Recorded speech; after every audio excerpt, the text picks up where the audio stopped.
So according to NBC News in 2017, there were over 60% of American drivers who did not know how to change a flat tire with their spare tire.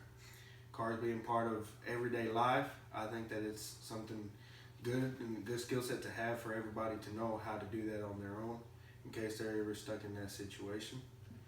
I've been in that situation myself several times, and doing it myself has got me far enough to where I can take my car, my flat tire, and get it repaired or replaced, and I'll be on my way. Saves a lot of money and a lot of time. A few things that I'm going to be talking about today is going to be how to safely pull over, how to remove your flat tire, and how to replace it with your spare tire. Pulling over safely is going to be the most important part. Is going to make sure that you're going to look for a flat surface. You're going to make sure you're going to look for that that's not sloped. You don't want any gravel, mud.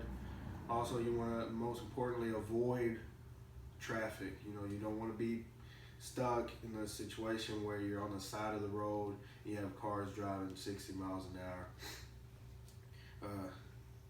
A lot of people are confused by thinking that as soon as they get their flat tire, they need to pull over right away.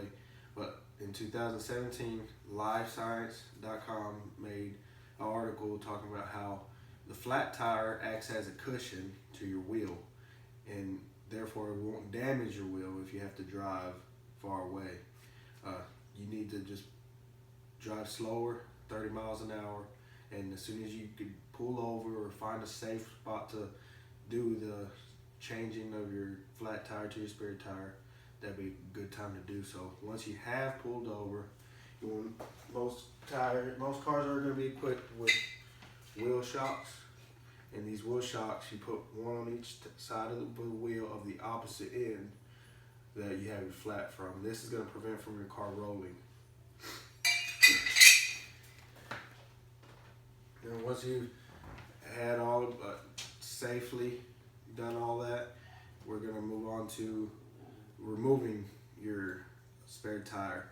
According to ABC News, in 2018, they said that 72% of cars still have spare tires. The others come with flat repair kits, and that's going to be good enough for 30 miles just to get you enough time to make it to a safe place to get your flat tire replaced. Now, if you do not know where your spare tires are, they're going to be in the owner's manual. Typically they're underneath the car, or they're going to be in the trunk. Once you've safely pulled over, you're going to remove all the nuts from the flat tire using the wrench. This is going to be located at the same spot where your wheel shocks are. You're going to remove them. Once they've all been safely removed, you're going to lift the car up with the jack. And typically all the spare tire jacks, you're going to twist up. You can twist it up. Once you've done that and the tire is ready to remove, make sure you grab it by the wheel and not the tire itself. The tires, if it's got a blowout or if it's got a flat because of a nail, you don't see it, you could potentially cut yourself. So you just want to stay on the safety side, grab it by the wheel, remove it, and put it on the side. Now that we've talked about the safely pulling over and removing your spare tire, your flat tire, we're going to talk about placing your spare tire. Now, once you've located your spare tire and you're ready to put it on, while the car is still up, you want to place it safely, lined with the bolts of the car, of the tire, of the hub.